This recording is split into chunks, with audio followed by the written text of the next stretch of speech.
இல்ல விசேஷமாக இந்த அரசாங்கம் அ பாடசாலைகள்ல கல்வியில வந்து கல்வி சீர்திருத்தம் ஒண்ணு கொண்டு வந்தாங்க.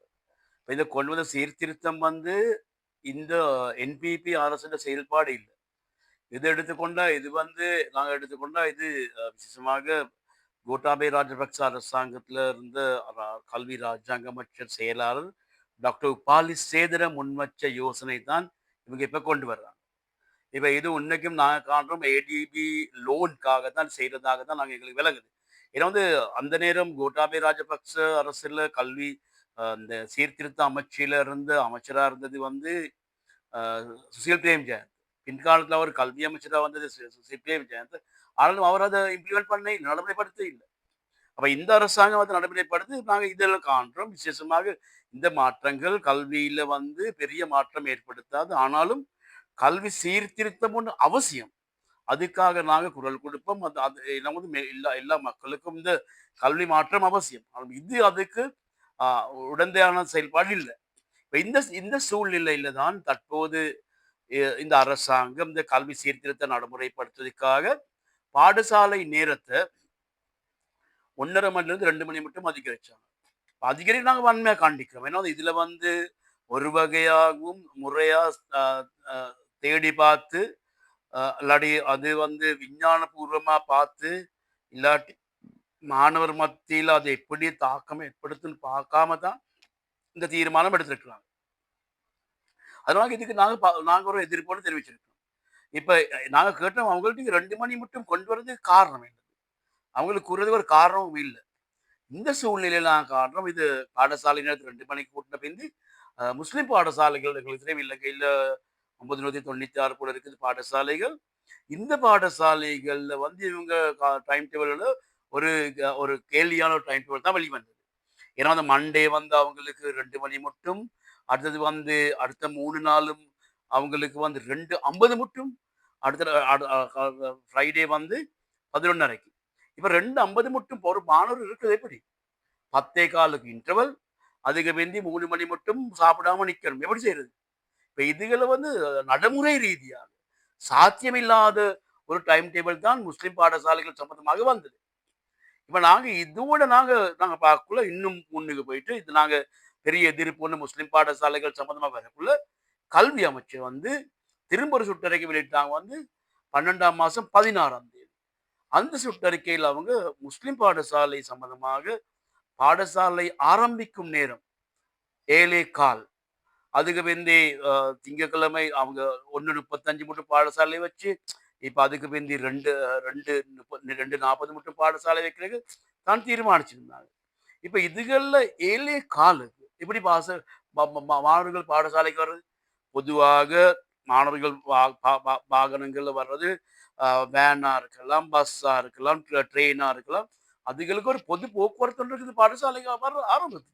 7:15க்கு எப்படி வர்றது? நடைமுறை இல்லாத ஒரு செயல்பாடு தான் அதுல இருந்துச்சு. இதனால தான் நாங்க கல்வி அமைச்சரோட இந்த காரணங்கள பேசினோம். பேசி நாங்க சொன்னோம், நாங்க இத ஏற்றுக்கொள்ள இல்லன்னு. நாங்க இதுக்கு முதல் நாங்க இந்த வருஷம் நவம்பர் மாசம் 7ஆம் தேதி பாடசாலை லீவ் கொடுக்கக்குள்ள நாங்க அந்த விடுமுறை நேரம் அறிவிச்சோம். விசேஷமாக அந்த பாடசாலை நேரத்த வந்து 1:30க்கு எடுக்க சொல்லி சொன்னோம். இல்லாட்டி நாங்க டிசம்பர் 12ஆம் தேதி நாங்க ஒரு பெரிய ஒரு ஆர்ப்பாட்டம் செய்வோன்ட்டு ஒரு நாள் அடையாள வேற எடுத்தோம். ஆனாலும் இது வந்த அ அ அனர்த்தத்து காரணமாக 12ஆம் தேதி பாடசாலை மூடி இருந்துச்சு. அதெல்லாம் எங்களுக்கு செயல்பாடு கிடைக்கல. அதனால தான் நாங்க 22ஆம் தேதி கல்வி அமைச்சரோட பேசினோம். இது சம்பந்தமா கல்வி அமைச்சர்ல உயர் அதிகாரிகளோட பேசினோம்.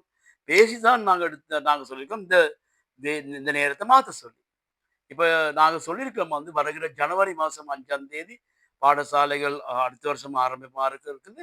அதுக்கு முதல் இந்த நேரத்த வந்து திரும்பவும் எடுக்கணும் 1:30 மட்டும். நாங்க இது வந்து அ ஆசிரியர் அதிபர்கள் சம்பந்தமாக மட்டும் இல்ல. மாணவர்கள், பெற்றோர்கள், கல்வி சமூகம் இது எல்லாருக்கும் இது பிரச்சனையா தான் இருக்குது.